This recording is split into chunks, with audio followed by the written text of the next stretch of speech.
সম্মানিত viewers, electric repair আপনাকে স্বাগতম। আশা করি সকলে ভালো আছেন। তো ভিউয়ার্স, আপনারা দেখতে পাচ্ছেন আমরা আপনাদের সামনে দুইটি কয়েল বেঁধে উপস্থিত করেছি। তো আপনারা দেখতে পাচ্ছেন বাম পাশে একটি কয়েল, ডান পাশে একটি কয়েল, আর দুইটি কয়েল কিন্তু ভিন্ন। তো সাধারণত কয় ধরনের সিলিং ফ্যানের কয়েল হয়ে থাকে এই বিষয় নিয়ে যদি আপনার জানার আগ্রহ থাকে বা সিলিং ফ্যান বাঁধা নিয়ে যদি আপনার আগ্রহ থাকে, অবশ্যই ভিডিওটা সম্পূর্ণ মনোযোগ সহকারে দেখবেন। আর এই ভিডিওটা মনোযোগ সহকারে দেখলে আশা করি আপনার সিলিং ফ্যানের কয়েল বিষয়ে ধারণা পেয়ে যাবেন। তো আপনারা এই যে বাম পাশে যেটি দেখতেছেন এটির নাম হলো চেন কয়েল। তো দেখুন, এটির নাম হলো চেন কয়েল। আর এই চেন কয়েল বাঁধা খুবই সহজ এবং খুবই কঠিনও হয়ে থাকে, কেননা এক কোরের মধ্যে দুইটা কয়েল ঢোকাতে হয়।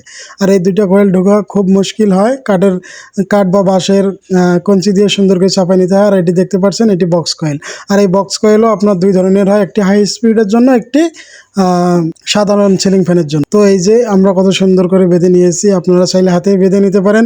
আর এই হাতে বেঁধে নেওয়া খুবই সহজ এবং খুব সুন্দর হয়, দীর্ঘস্থায়ী হয়, কেননা হাতে বাঁধলে আপনার ইচ্ছা মতো আপনি পাক সংখ্যা দিতে পারবেন। তো এটা একটি রিভার্স, একটি ফরওয়ার্ড। এই চেন কয়েল বাঁধার নিয়ম একটি রিভার্স, একটি ফরওয়ার্ড। এইভাবে নির্দিষ্ট একটা পাক সংখ্যা দিবেন, পুনরায় আগে যে পাক সংখ্যা ছিল ওই পাক সংখ্যার 5 বা 10 প্যাচ বেশি করে দিবেন দুটাতেই।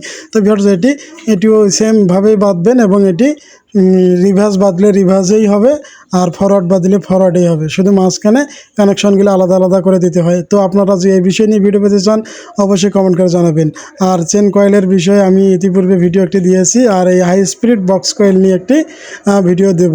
তো আপনারা অবশ্যই কমেন্ট করে জানাবেন। আর একটি কয়েল হয়ে থাকে বক্স কয়েল, ওটি সাধারণ সিলিং ফ্যানের জন্য। তো ওটির কানেকশনও আলাদা হয়ে থাকে। তো আমি অনেক চেষ্টা করছিলাম 3টা কয়েলে একত্রিত করার জন্য, তো পারি নাই। তো যারা এখনও আমার চ্যানেলটি সাবস্ক্রাইব করেন না, অবশ্যই চ্যানেলটি সাবস্ক্রাইব করবেন এবং পাশে থাকা বেল আইকন বাটনটা প্রেস করে রাখবেন, যাতে নতুন কোনো ভিডিও আপলোড করার সাথে সাথে আপনার কাছে পৌঁছে যায়। ধন্যবাদ সকলকে।